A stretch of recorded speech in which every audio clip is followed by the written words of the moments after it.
Hey guys, so I'm gonna do a quick book review on Frankenstein by Mary Shelley. Please disregard all those sticky notes. I read this for school and I just finished it like a minute ago. So I will just read the back. The story of Victor Frankenstein and of the monstrous creature he created has held the reading public spellbound since its publication almost a century and a half ago. On the surface, it is a novel of tense and steadily mounting horror, but on a more profound level, it offers searching illumination of the human condition in its portrayal of a scientist who oversteps the bounds of conscience and of a monster brought to life in an alien world, ever more desperately attempting to escape the torture of his solitude. A brilliant exercise in the macabre, written with near hallucinatory intensity, Frankenstein represents one of the most striking flowerings of the romantic imagination. Of its contemporary significance, Harold Bloom writes, the greatest paradox and most astonishing achievement of Mary Shelley's novel is that the monster is more human than his creator. This nameless being, as much a modern Adam as his creator is a modern Prometheus, is more lovable than his creator and more hateful, more to be pitied and more to be feared, and above all able to give the attentive reader that shock of added consciousness in which aesthetic recognition compels a heightened realization of the self. Okay, so, I really enjoyed this book. Basically, it's about Victor Frankenstein, who's a young Swiss doctor.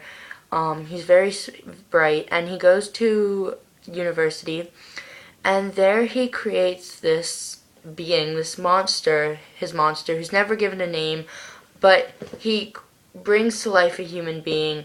However, he looks like a beast. He's described throughout the book as hideously ugly. He's extremely tall. He's very largely built. And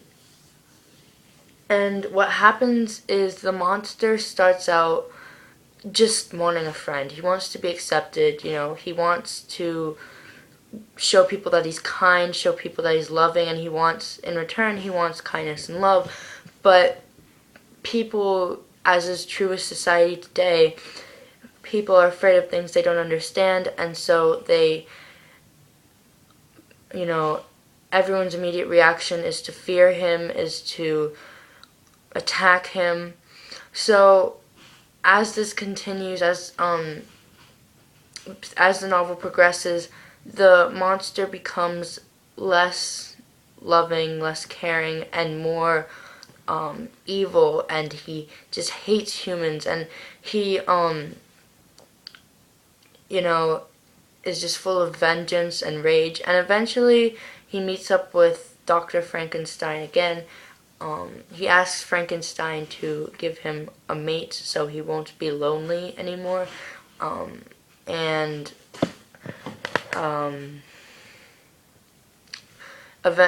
the end, Dr. Frankenstein does not do this, and so this then leads the monster to take revenge on Frankenstein in several ways, which I'm not going to say because I don't want to give too much of this book away, because I really, really enjoyed this book.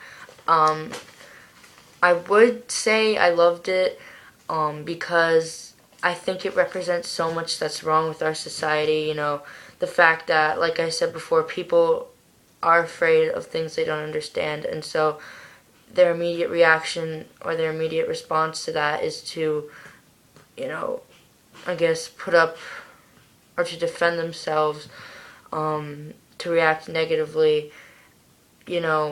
People are afraid of this monster because he is like nothing they've ever seen before, and so their immediate response is to attack him. All he's looking for is a friend. And there are parts where you end up hating Dr. Frankenstein because you're like, well, this, he created this creature, so, he of all people should show him some compassion. He's the one who brought him into the world, show him some, it doesn't even have to be love, but at least, that he doesn't abhor him like the rest of the characters do, who meet him. And so, but then there are parts where you hate the monster. Some of his actions are just horrible, and you think, well, why in the first place did I even side with the monster? But the end is very, very. I thought the end was very good. I thought the entire book was written well. Let me hold it up for you guys. Got all my little note tabs there. This is one of the first books that we've read for school that I've really, really liked that I hadn't read before. We read Night this year. We read Catcher in the Rye this year, both of which I read already. So, I really like those. Oh, and Lord of the Flies, which I'd already read. All those books I read a couple years ago. So, yeah, Frankenstein. I'd give this book probably an 8 out of 10 for the writing, but a 10 out of 10 for the plot. An 8 out of 10 for the writing just because it is written a little more, in a little more of a sophisticated way that I'm not used to, and so it took a little bit getting used to, but, and some of the parts were a little hard to get through, but most of it was really great. And then 10 out of 10 for the plot because I thought the plot was amazing. And I thought it was really interesting how with different parts of the book, you're siding with different characters. There are parts when you're siding with Dr. Frankenstein. There are parts when you're siding with the monster, with, those who are attacking the monster, with those who, like, Frankenstein's family. And so it's really, really interesting also to see how, how the monster leads Dr. Frankenstein just, to completely fall into depression.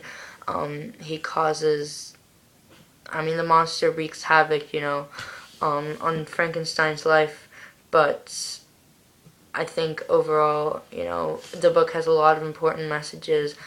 This would be one, I'm going to be honest, that I'd be happy to write a paper about if I didn't have to use too many quotes. I don't like using quotes in papers. It's annoying. And I know it's like, I'd be happy to write a paper. I actually hate writing papers, but anyways. So yeah, overall, 8 out of 10 for the writing, 10 out of 10 for the plot. I would recommend this definitely. Some people may not like it. This is usually not the kind of book that I like. It's science fiction / fantasy, and so it's definitely a different one for me. Had we not had to read it at school, I'm going to be honest, I probably would not have read it until I was at least in college. But I'm glad I read it because it was really a great read. So yeah, that's basically it, and I will see you guys later. Bye.